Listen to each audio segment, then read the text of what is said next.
Since the moment I started this channel, there was an individual that claimed to be a mental health professional that would continually troll my videos, but they weren't trolling my videos so much as personally attacking me.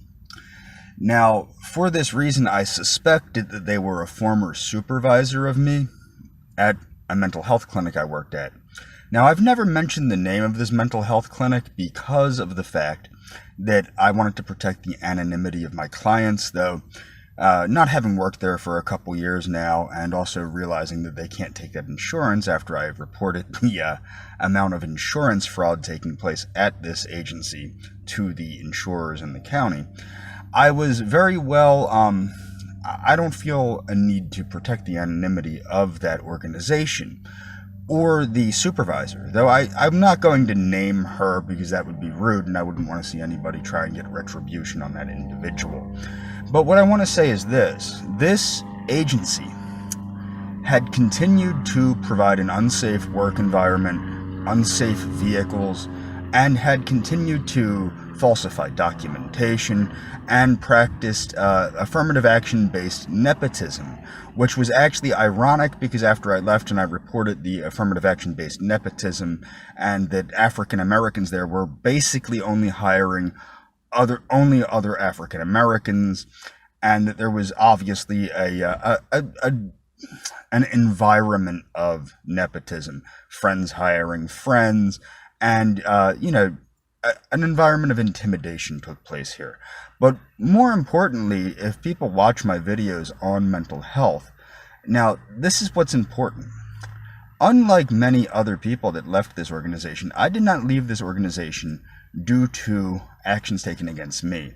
I did it because I saw the substandard services being provided to clients, the, how can I put this, the derogatory way in which therapists and other mental health workers talk down to people that were mentally handicapped or that had certain labels, because mental health illnesses are not real illnesses per se, but how they had these labels attached to them and the mental health employees would refer to them by their label. I also saw a lot of mistreatment of the workers by the management, and many of the workers were very unhappy there. Of course, nobody would say that. That combined with the unsafe work environment, the unsafe vehicles, which shows that they didn't care about the clients, didn't care about the employees, and obviously didn't care about anybody else because these vehicles were not roadworthy and were being used on the road, okay? So that could endanger anybody in the whole neighborhood because they're on the road. So long story short, the organization was Penndel Mental Health Center on Durham Road in Penndel, Pennsylvania.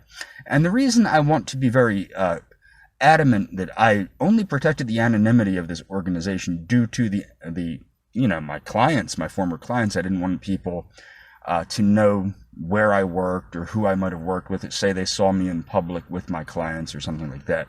But as I said, no big deal. I did find it funny that after I accused the woman of being a former supervisor, magically all of her comments disappeared. And if you look, this is the mindset of these people. Now, this person, if it's the one I think it is, now she has torn apart people on things like Glassdoor.com, Yelp, and things like that, and stated that the reason they didn't like working there was because they were improper employees or things of that nature. The primary reason people from Penndel Mental Health quit was because of the treatment they received by management and also the not being able to tolerate the way that the clients were treated. A lot of people that went into mental health were very dissatisfied with the nature of the services being provided to the clients as substandard, belittling, derogatory remarks, all that. They couldn't handle it. And that's all.